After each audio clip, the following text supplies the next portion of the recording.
Welcome back to another day of weaving fun. We're continuing on with our animal theme, but we're gonna increase the complexity of our weaving as you're about to see. So what supplies do we need today? Well, we're gonna need our construction paper, glue, permanent marker, strips of paper from 3 classes ago, and if you've run out or you want other colors, feel free to just take a moment and cut some more strips of paper. That totally works. We'll also need our scissors and a pencil. So here we go. We're going to be starting off by making something that looks like this. And I know what you're probably thinking, what is that? Well, it's a hedgehog, but it's missing its little spikes, isn't it? So we need to make sure we're giving our hedgehog some spikes, and we're going to do that with our weaving today. So let's start off by drawing this together. You can use your pencil. I'm going to be using my permanent marker just so it's easier to see on our camera. We want to make this nice and big, filling the paper like always. And I'm going to start off on the very left-hand side of my paper by just making a little round nose for my hedgehog. From there, I'm going to do a little swoop up in this direction, and then a little swoop down. But this one, notice the curve is going to come the other way, right? And then swooping down. I'm going to also give my hedgehog some little feet, just kind of like that. We don't need them too detailed, just giving the idea of some little feet. And of course, feel free to draw yours as you see fit. From here, we're going to do another curve, kind of like how we did over here, only on this side, it's going to end up being our hedgehog's tail, just like that. Okay, feel free to pause if needed and get this drawn, but once you're ready, we're going to make a big old arch, a rainbow shape from one side back to the other. Almost looks like a turtle right now, doesn't it? Like a turtle shell. Yeah, our poor hedgehog needs some spikes, for goodness sake. Here we go. We're going to be doing a little bit different line. Like I said, we're upping our complexity of our weave today. We've been doing vertical lines and horizontal lines, but you know what we haven't done yet? We haven't done any curved lines. So this is actually going to look kind of like a rainbow. So a curved line, we're going to do 4 in total. 1, and a little bit bigger, 2, a little bit bigger, 3, and a little bit bigger, 4. So it'll look something kind of like that. And if you want to, you can grab your permanent marker or whatever works for you and give your hedgehog an eyeball while we're at it. Our next step is, of course, we need to cut this out. So our curved lines, they're going to be a little bit different. It's the same idea, but we just have to be kind of mindful that, we're not making maybe too big of a cut this first time here as we're doing those curved lines. So here's one. Got my soft fold, right? Just like we've been doing all week. Here's 2. Let's see, here's my 3rd one. And I might need to, depending on where your fold was, you might need to readjust to get that tiny one too. So we're going to take a bit of time to cut these. If you need to, of course, pause the video in order to get yours all cut out as well. We'll just take a moment here to get these curved lines all cut out, as well as the hedgehog itself. I'm going to try to go at a decent speed here just so that our video isn't taking too long.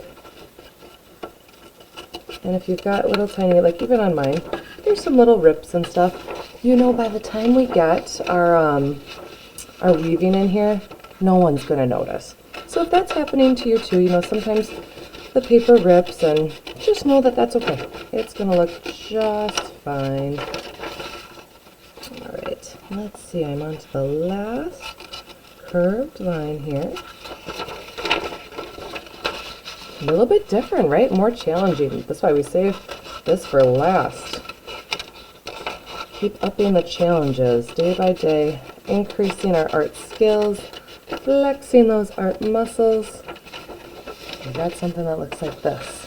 But of course, we've got to cut our hedgehog out as well.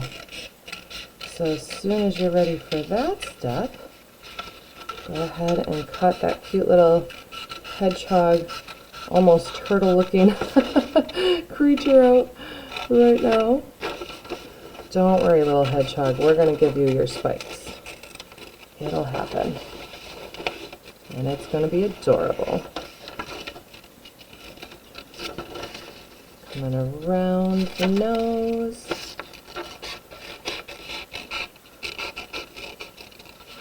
And around those cute little feet we made. This is looking great. Almost to the finish line here. Once again though, if you are taking your time, pause as needed. Take the time you need to cut this out. But once you are finished, it should look something sort of like this. And of course at this point we can get out our strips of paper. Alright, are you ready? Here we go. We're going to take one, we're going to glue it down to the bottom or belly part of our hedgehog.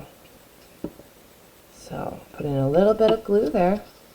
And you'll notice these are on an angle. So as we're putting our strips down, just as a heads up, they're going to have a bit of an angle to them as they go around.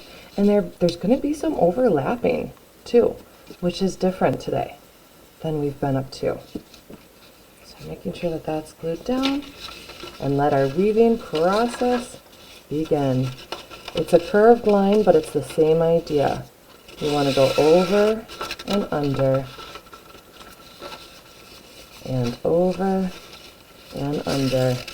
And for right now, you can just leave that be right up there. Okay? We're actually going to stick with the same, you know how we used to we'd flip it over and we'd do it the other way? We're not going to do that this time.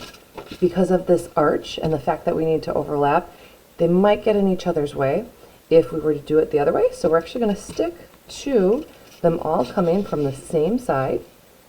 So here we go. Notice how I'm gluing right over the top of that other strip, plus a little bit more. And this one's going to be angled, not up and down like that one. But see how I'm getting a little bit of a curve to it, right? A little bit of an angle. Get that glued down, press it down firmly. And here we go again with our over, under, and our over, under.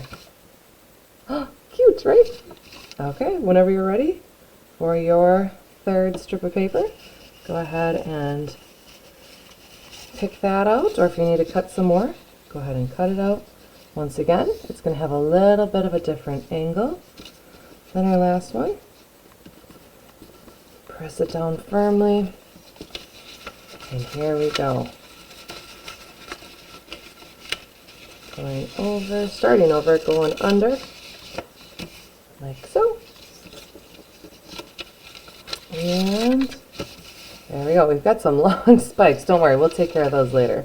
I'm just going to put one more in here. You might be able to fit more than that in your own. So, you know, just kind of, we're all making ours slightly different. As you're making yours, if you decide that you want a fifth one or maybe a sixth one in there too, feel free to go ahead and add those in. But for the sake of our video, I just don't want it to go overly long. So I'm just going to do these 4. There we go. All right. So now we've got some really long spikes. We might need a trim. This is looking like a very dangerous hedgehog, isn't it? First, before I trim it, I am going to just pick up those flaps, give a little bit of glue just to hold that other end in place as well. For each of those, we don't want our hard work coming undone, do we? That is going to look pretty cute. So it's fun to know, even though we've been weaving, you know, there's all the different kinds of variations that you can do. And honestly, we just scratched the surface this week. There's so much more you can do with weaving. I hope you're having fun with it though. Okay, our last step then here is going to be, we want to cut these little spikes. So you can cut them just kind of like that across, or I mean, if you wanted to, you could cut them like to a triangle at the top, so it looks a little bit more spike-like. Totally up to you. And once you've got your hedgehog looking like this, feel free to decorate it as you see best fit. Get creative with it, but what a cute little hedgehog. Be sure to add this and any of your other artwork into our Hall of Frame. I can't wait to see how everything you made has turned out. We'll see you next time.